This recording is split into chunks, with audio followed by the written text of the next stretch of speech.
નમસ્કાર વિદ્યાર્થી મિત્રો, કેમ છો? મારા વહાલા વિદ્યાર્થી મિત્રો, હું અમિત પટેલ આપ સૌનું આ YouTube ચેનલ ઉપર હાર્દિક સ્વાગત કરું છું. વિદ્યાર્થી મિત્રો, આપણે ધોરણ 12 પ્રકરણ 2 સ્થિત વિદ્યુત સ્થિતિમાન અને કેપેસિટન્સની અંદર સ્થિતિ ઊર્જાના સૂત્ર આપણે મેળવ્યા. બે વિદ્યુત ભારોના તંત્રની સ્થિતિ ઊર્જા મેળવી, ત્રણ વિદ્યુત ભારોના તંત્રની સ્થિતિ ઊર્જા મેળવી, પરંતુ ત્યારે કોઈ બાહ્ય વિદ્યુત ક્ષેત્ર હાજર હતું નહીં. અત્યારે જે આપણે મેળવવાના છે, એક નવા ટોપિકની વાત કરવાની છે, સ્થિતિ ઊર્જા જ છે, પરંતુ એની અંદર બાહ્ય ક્ષેત્રની અંદર આપણે વિદ્યુત સ્થિતિ ઊર્જા શોધવાની છે. બાહ્ય ક્ષેત્રમાં અને બાહ્ય વિદ્યુત ક્ષેત્રની અંદર સ્થિતિ ઊર્જાની અંદર બે પોઈન્ટ આવે છે. એમાં પહેલો જોવાનું છે એકલ વિદ્યુત ભારની સ્થિતિ ઊર્જા. એક વિદ્યુત ભાર જે બાહ્ય ક્ષેત્રની અંદર છે એની સ્થિતિ ઊર્જા આપણે મેળવવાની છે. તો બાહ્ય વિદ્યુત ક્ષેત્ર એ કોઈ વિદ્યુત ભાર દ્વારા ઉદ્ભવતું ક્ષેત્ર નથી. એ કોઈ બાહ્ય અન્ય સ્ત્રોત દ્વારા ઉદ્ભવતું વિદ્યુત ક્ષેત્ર છે. અને એની અંદર આપણે એવું ધારી શકીએ કે આપણા વિદ્યુત ભાર બરાબર એના દ્વારા ઉદ્ભવતું વિદ્યુત ક્ષેત્ર પર આ બાહ્ય વિદ્યુત ક્ષેત્ર કોઈ અસર કરતું નથી. અને એને અનુરૂપ આપણને વિદ્યુત ક્ષેત્ર અને વિદ્યુત સ્થિતિમાન જુદા જુદા બિંદુએ અલગ અલગ હોઈ શકે. તો આપણે એવા જ બાહ્ય ક્ષેત્રની અંદર એકલ વિદ્યુત ભારની શું મેળવવાના છે? સ્થિતિ ઊર્જા. શું કેવી રીતે મેળવી શકીએ? તો ધ્યાન આપો કે બાહ્ય ક્ષેત્ર E, બાહ્ય વિદ્યુત ક્ષેત્રની વાત કરવામાં આવે E, આ બાહ્ય વિદ્યુત ક્ષેત્ર E અને એને અનુરૂપ આ વિદ્યુત સ્થિતિમાન V છે. બરાબર છે? અને એ દરેક બિંદુએ બદલાઈ શકે છે.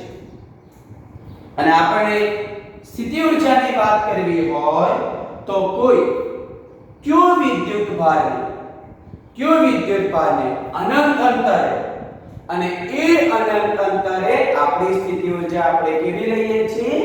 0 લઈએ છીએ. એ અનંત અંતરેથી આપેલા કોઈ બિંદુ સુધી, અને આપેલું બિંદુ માની લો કે આપણે ગણવું હોય તો સિમ્પલ તમને સમજાવો. બરાબર?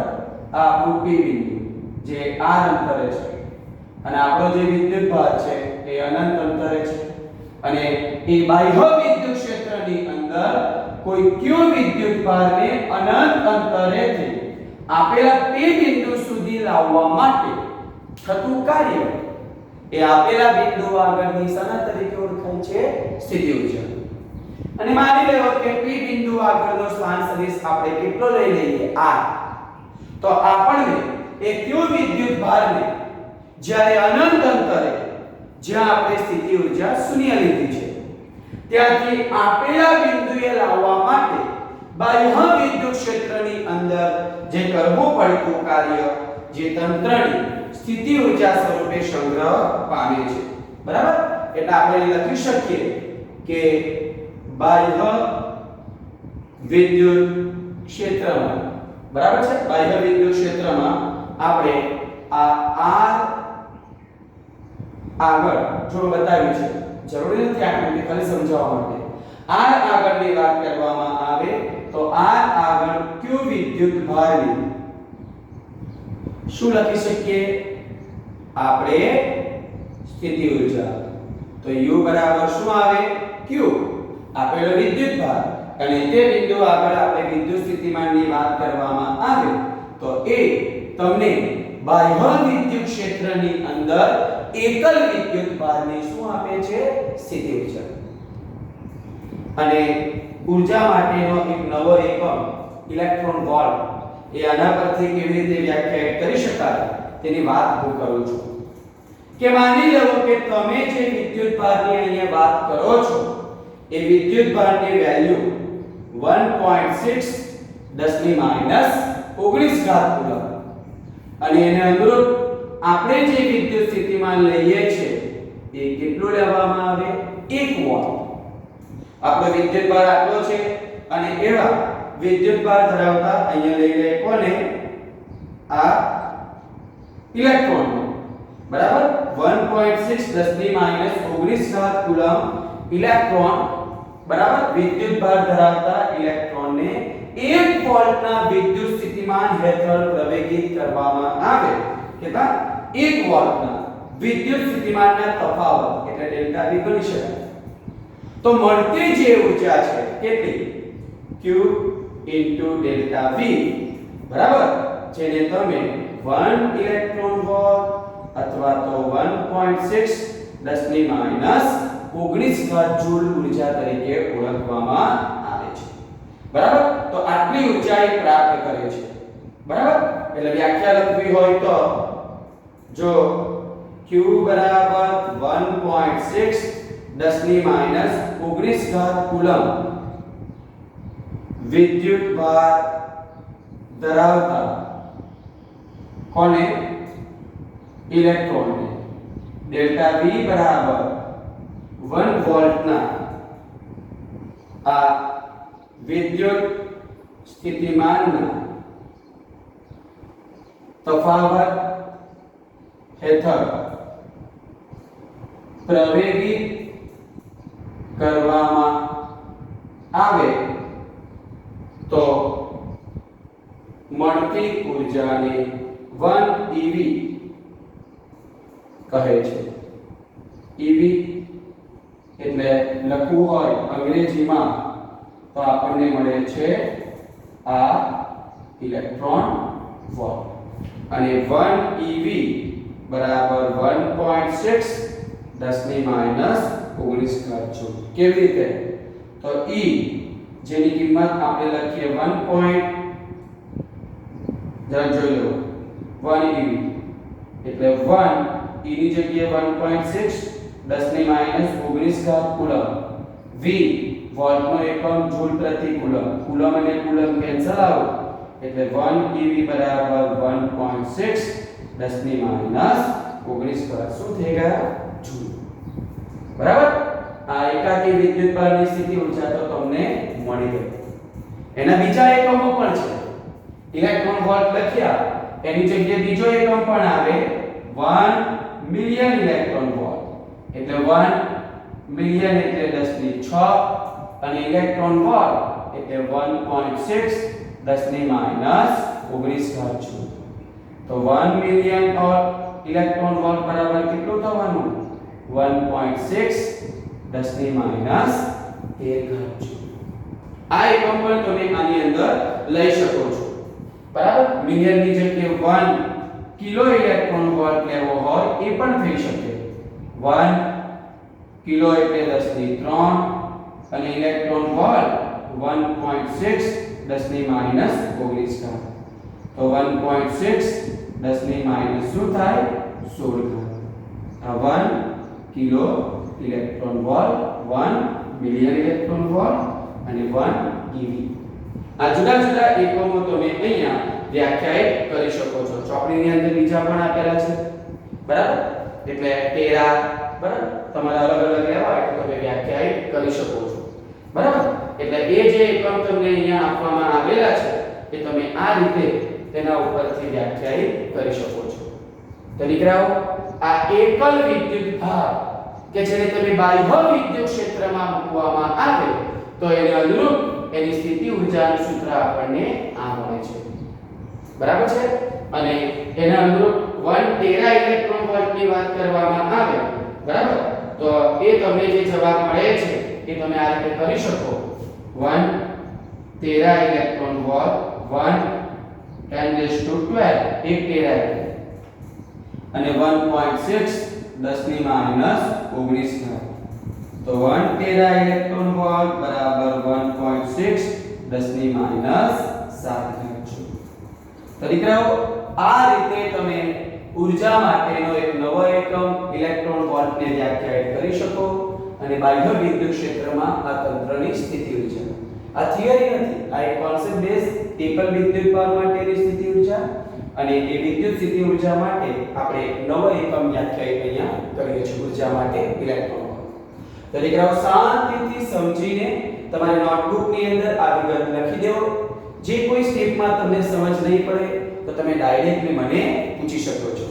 આટલું શાંતિથી સમજીને લખી લેવો અને ત્યાર પછી આપણે બે વિદ્યુત ભારોના તંત્રને બાહ્ય વિદ્યુત ક્ષેત્રમાં સ્થિતિ ઊર્જા જોવાના છે દીકરાઓ।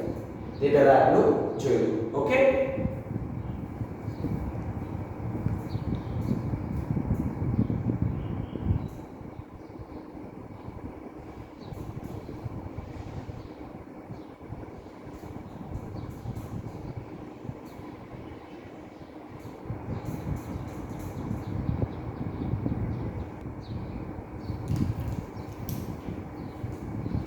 ચાલો વિદ્યાર્થી મિત્રો, હવે આપણે બે વિદ્યુત ભારોના તંત્રની સ્થિતિ ઊર્જા પણ ક્યાં શોધવાની છે?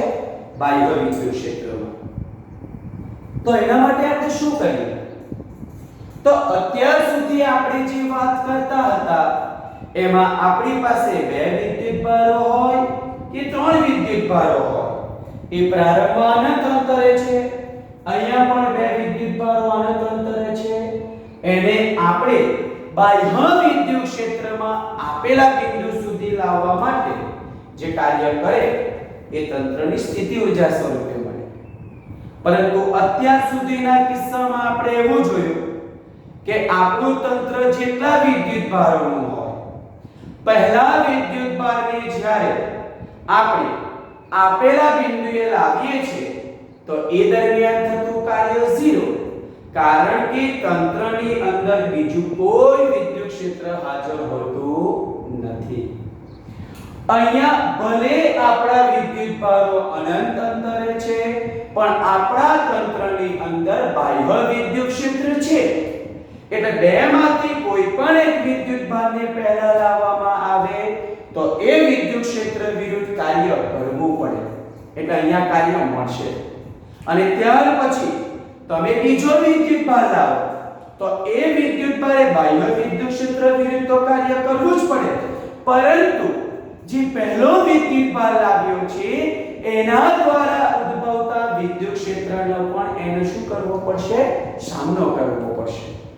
ચાલો તો આપણે એ થિયરી કેવી રીતે સમજી શકાય છે તેની વાત કરું છું, બરાબર? ધ્યાનથી જોજો। ચાલો કે લખાય કેવી રીતે? તો આ ઉગમ બિંદુની સાપેક્ષે, બરાબર, આ r1 અને r2 સ્થાન સદિશ, બરાબર, r1 અને r2 સ્થાન સદિશો, બરાબર, r1 અને r2 સ્થાને બે વિદ્યુત ભારો q1 અને q2 ને અનંત અંતરેથી ઉગમ બિંદુની સાપેક્ષે r1 અને r2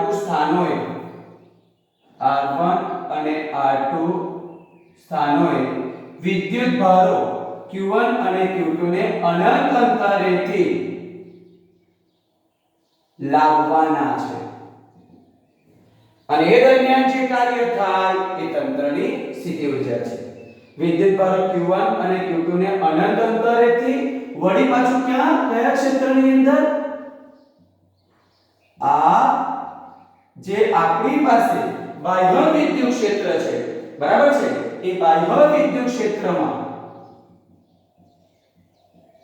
લાવવાના છે।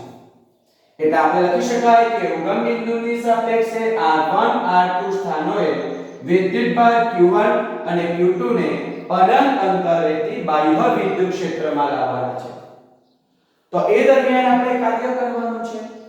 ચાલો તો સૌપ્રથમ આપણે q1 વિદ્યુત ભારને અનંત અંતરેથી લાવીએ છીએ, બરાબર છે? ચાલો તો આપણે એ દરમિયાન થતું કાર્યની વાત કરી દઈએ. ચાલો તો આપણે કરીએ છીએ કે Q1 વિદ્યુત ભારને અનંત અંતરેથી ક્યાંથી લાવવાના છે? અનંત અંતરેથી. અને એ અનંત અંતરેથી ક્યાં લાવવાના? R1 સ્થાને લાવવા માટે આ કરવું પડતું કાર્ય W1.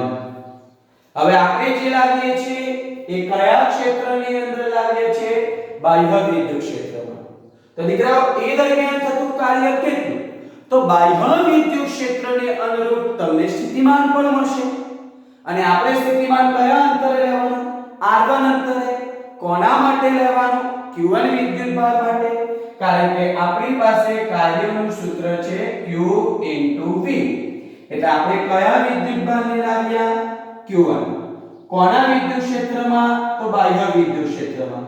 તો બાહ્ય વિદ્યુત ક્ષેત્રની અનુરૂપ આપણને શું મળે? સ્થિતિમાન. કેટલા અંતરે લેવાનું આપણે? આ R1.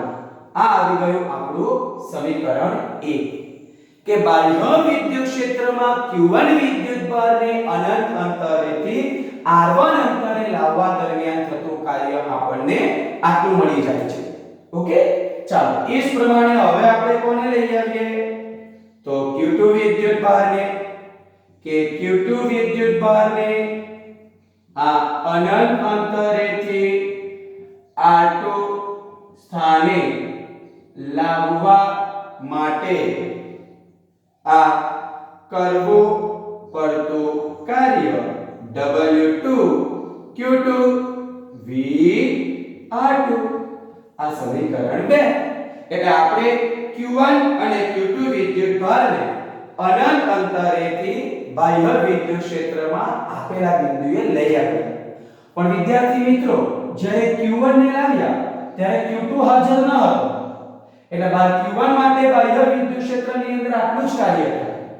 પણ જ્યારે આપણે Q2 વિદ્યુત ભારને અનંત અંતરેથી R2 સ્થાને લાવીએ છીએ તો એ પહેલા Q1 વિદ્યુત ભાર ઓલરેડી આપણા તંત્રની અંદર આવી ગયેલો છે. એટલે Q2 ને જ્યારે લાવીએ છીએ ત્યારે એને Q1 વિદ્યુત ભારના વિદ્યુત ક્ષેત્રનો સામનો કરવો પડે. અને એ દરમિયાન એના પર Q1 વિદ્યુત ભાર દ્વારા બળ લાગે છે અને એ દરમિયાન થતું કાર્ય પણ આપણે મેળવવાનું છે. આ બાહ્ય વિદ્યુત ક્ષેત્ર માટે છે.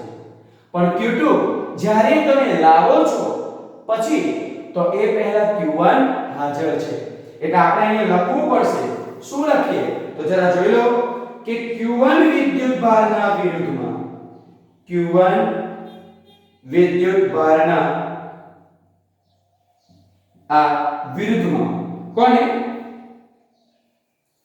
Q1 વિદ્યુત ભારના વિરુદ્ધમાં Q2 વિદ્યુત ભાર પર